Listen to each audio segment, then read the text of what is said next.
अस्सलाम वालेकुम, कैफ़ा हाल। आज जुमातुल मुबारक है और अल्लाह सुब्हानहू व तआला आज के दिन के तवस्सुत से हम सब पर अपना फ़ज़ल, अपनी करम, अपनी रहमत फरमाए। आज मैं ज़िक्र करना चाहूँगा एक बात का जो कि बड़ी इम्पॉर्टेंट है हमारे दरमियान में, और वो बात यह है कि बदकिस्मती से हमारे अंदर अब मादा नहीं रहा सब्र का, पेशेंस का, सुनने का। हम तो अब ये हाल हो गया है कि अपने बुज़ुर्गों को, अपने बड़ों को भी ये कहते हैं कि ज़्यादा मियाँ नसीहत बनने की कोशिश मत करो। हम जो जानते हैं वो तुम नहीं जानते, क्योंकि वो दौर तुम्हारा और था, हमारा और है। और ना सिर्फ ये बच्चों में, बुज़ुर्गों में, उस्तादों में, बड़ों में, सब में ये फितरती है कि हम किसी की नसीहत सुनने को तैयार ही नहीं। हम कहते हैं कि जो हम कर रहे हैं वही सबसे बेहतरीन है। हमें पता है कि हम क्या कर रहे हैं, क्या होगा, ज़्यादा से ज़्यादा गलत हो जाएंगे। गलत होंगे तो उसी से सीखेंगे ना। आपको बोलने की ज़रूरत नहीं है। हमें याद है कि बचपन में जब हम स्कूल जाया करते होते थे, तो अगर किसी टीचर को हम ये भी कह देते होते थे कि सर ये न्यूमेरिकल या ये मैथ की जो इक्वेशन है ये आपने ठीक नहीं लिखी, तो कहते तुम मुझे सिखाओगे? तुम उस्ताद हो, मैं उस्ताद हूँ, तुम होते कौन हो मुझे सिखाने वाले?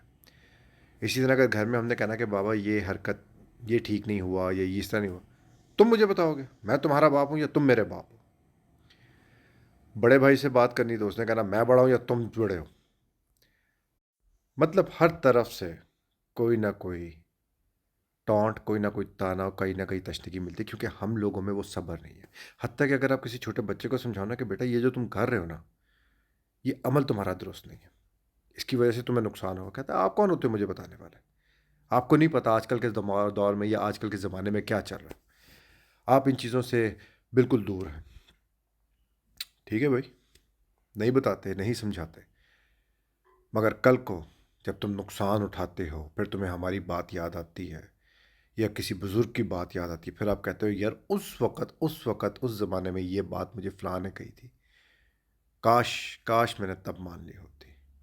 इसका ज़िक्र मैं इस वजह से करना चाहूँगा कि आज हम लोग गुनाह करने में, किसी को दर्द देने में, किसी को तकलीफ़ देने में ज़्यादा वक्त नहीं लगाते। मगर याद रखें, शायद दुनिया में उसका हिसाब ना हो, मगर जब आखिरत में उसका हिसाब हो रहा होगा, तब आप कह रहे होगे काश मुझे एक मौका और मिल जाता तो मैं सब दुरुस्त कर देता। वो वक्त मत आने दें, क्योंकि वो वक्त में फिर काश रह जाएगी, पीछे कुछ भी नहीं रहेगा। कई दफ़ा तो हमें दुनिया में भी सब कुछ मिल जाता है, हिसाब किताब दुनिया में ही हो जाता है। हमने जो किसी को दर्द, किसी को तकलीफ़ दी होती है, या किसी को हमने नुकसान दिया होता है, वो हमारा पूरा हो जाता है। इससे बचें।